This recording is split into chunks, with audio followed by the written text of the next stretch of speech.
But forgetting your true essence. You know, if you had X-ray vision and you could look around in here right now, there's a huge amount of light because you're close to your essence here. You hear it talked about here, you hear spirit brought up in many different forms. And so if you remember who you truly are, is that beautiful light, that spiritual essence, then many times that just remembering that is like turning a TV channel from a violent show onto a comedy. Sometimes just remembering that allows you to rise above your circumstances if they're challenging. Just remembering that, hey, I am my core health. And anything other than that is all made up. And so that's a big thing. So in terms energetically, the things you can do to try to renew yourself is healing sessions help. When people donate time or share things, when you're asking for volunteers, I was thinking, when you volunteer and when you do something, a lot of times you can feel filled up, right? Because you're in contribution. And so that's really huge, to be in contribution in whichever way that is for you. Whether it's being a parent, or whether it's having a job where you serve people, or whether it is just taking care of the lawn for somebody, different things like that. That contribution really shifts and clears out denser energy. Calling in your higher energy, purging unnecessary items, not hanging on to things. One of my favorite things I say when I'm looking at, I just put my house on the market on Friday, and when I was going through things is to ask myself that question, does this represent who I am today? You know? And if it doesn't, maybe it's of energy that's no longer who you are. And so sometimes just moving it on to somebody who could appreciate it is really, really good. Moving things around. Being in a positive feeling, that's always going to shift your energy. Limiting your time around bubble poppers. Does anybody know what a bubble popper is? Yeah. They're those people that when you go, oh, I'm so excited, I have this going on and that going on, and I just met this person and I'm learning about this, and the person goes, yeah, well, I've done all that before and it really didn't help. That's a bubble popper. Because that person is just seeing your energy field puff up, maybe not visually, but sensing it, and then begrudging you of it.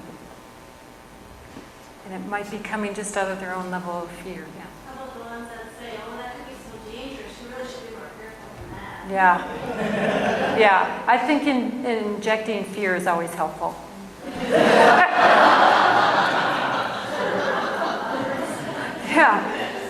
Yeah.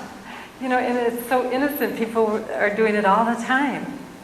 And it's happening. And I was working with a client just the other day, and she's saying, oh, I was just so excited about something, and then my mom just took me down. And so then there was the conversation of, can she do that unless you let her? And can you see the innocence of her popping your bubble? Because she's insecure and she's not feeling good. So what she's transmitting is the same level that she's at. And so the innocence of how sometimes we're psychologically innocent, that we're not recognizing that, oh, that's a thought and I made it up, or I'm adopting somebody else's. You say everybody's so shouldn't get too excited about too much. There you go. And you shouldn't get too excited, because then you might get let down. So you don't even get the opportunity or the chance, right, to have the experience. So that bubble popping is just really an interesting thing. And if you can notice yourself if you ever do it, because that's really operating in a protective mode. And we can't be in growth mode and protective mode at the same time. So when you sometimes hear somebody excited about something, and then you start thinking of the things that they should think out before they do that. That's what that idea to be strategic, or to think everything out before you do something. And that's all coming from fear, isn't it? Yeah. And it might be because you've had a past experience that was a challenge. So there's times where a little bit of amnesia would be great because it would be good to release and let go of some of that. Or to think of that as going through a river and letting that one pass now. Not like getting a bucket of it down at the bottom and bringing it back up to the top. You know? That it's, I was with a teacher one time, and he was a great community worker, and we were talking about how sometimes just that repeating kinds of looping. And he said, yeah, it's like seeing a bunch of bodies floating in a river, and you keep hauling out these bodies and trying to save them, and you're just getting tired and you're getting tired. And he says, and it's not until you have the insight that you should probably go get the guy who's throwing them off the top. Isn't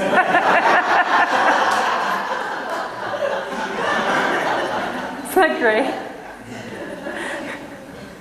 And I was like, that is so true. Or you keep bailing out the boat, you know, and you keep bailing it out.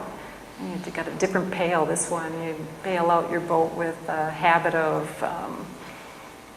whatever it is, some form of an addiction, you know, and then you're told you shouldn't use that. You know, when I used to work in treatment, you know, you can't drink, so then people stop drinking, and they take a bucket, and it's pot now. And then the bucket is, you know, different chemicals, and so they keep doing that instead of like plugging the leak.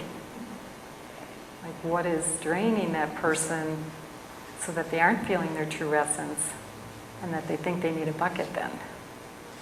And it's instead is like notice how thought is really the water that just keeps getting higher and higher, filling people up with thought where they don't feel their essence, and then they feel like they have to get rid of it somehow outside in.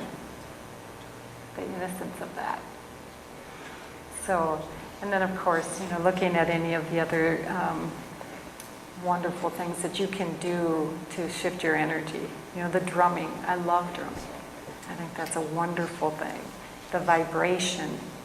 And then always the way where you start and everybody's doing it a little differently, and then everybody has, in quantum physics they would call it the wave entanglement, where now all of a sudden there's cohesion and everybody's into it.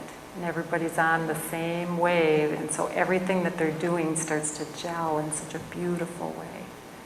So it's very good because then it also allows you to feel connected in times when there's that ideas of separation. Spiritually, one of the things I really wanted to talk about is the rules. This space has less rules. You know, when you listen to the people who are coming to speak, you just hear all the different realities, huh? So that's great. So this place offers the experience, and it's a great metaphor for how we could do it also in our personal lives. It's like, do we always have to be responsible? You know, these tracks and rules that we have, like, always be responsible, or always, you know, overextend myself, or I can or can't do that or this.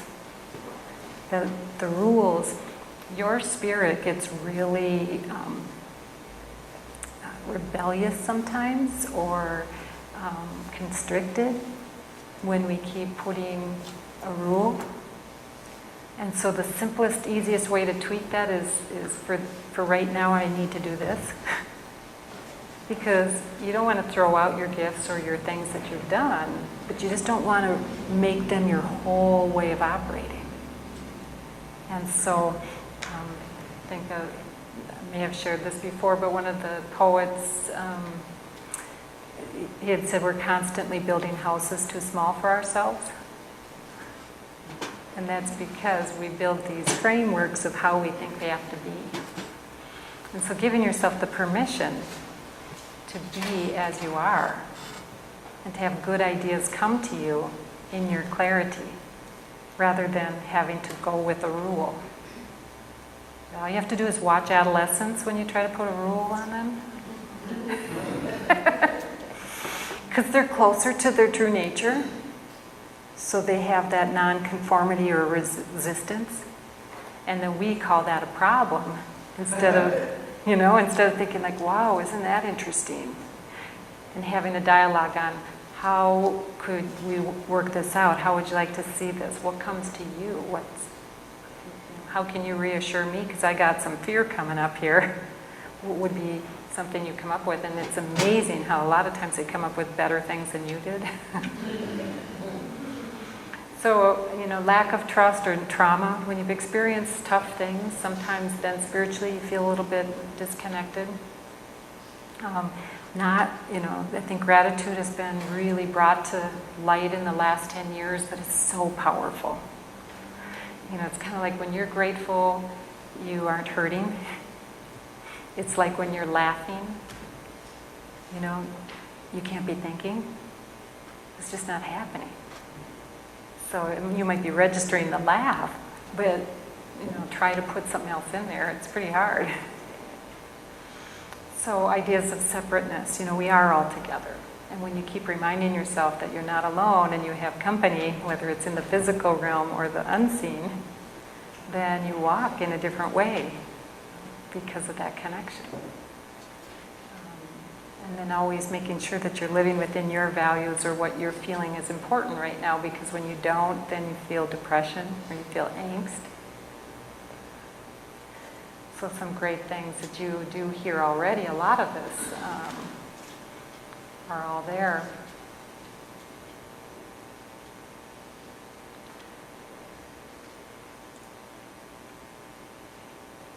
Isn't that a great picture?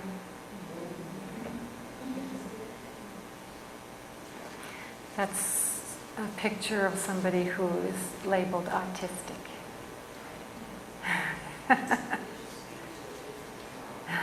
Absolutely. And very, very connected. Very connected to the unseen. Downloading more than most people, and it's just not organizing in the way we're used to. So I think it's important that we acknowledge what we already know. What you've heard, what you've known, what you've been through, is to acknowledge it as being in service to the expansion of yourselves. It's nothing you have to try to get rid of or feel bad about. But it's now having free will and choice brings us into that place of being able to decide what the flow of our river is going to look like. Decide what the quality of the water is going to be like. So that you can be connected to your essence. So a wonderful Rumi poem is, let yourself be silently drawn by the stronger pull of what you truly love. So we all get kind of drawn to stuff. We get that pull. And I think when that happens, it's really that the waters are the flow is trying to take us into a place that's our next steps. Take us to that place where we're going to feel renewed or excited about something. And the biggest killer is if we say, oh, I don't have time. Right? Oh, I can't do that. Well, then imagine doing it. Because your system and your chemistry, like Pete said, it doesn't really know the difference between what is truly happening right now or what is memory. That's why you can have a memory come through and get charged in the same way as you experienced in the past. So we don't have to be young to have energy. We don't have to be young to feel that newness. But we do have to remember it. And right now, a lot of research is being done with seniors in different care centers and things where they don't have recall of some things. And so then they play music of that era, and what happens? All of a sudden, stuff is back. So in the world of physics, that would be that through that music, they access that morphic field again, and then that information is in their field. And so we can think back to a time when we were young and what that energy felt like. And maybe make that a daily practice. But there's a rule, huh?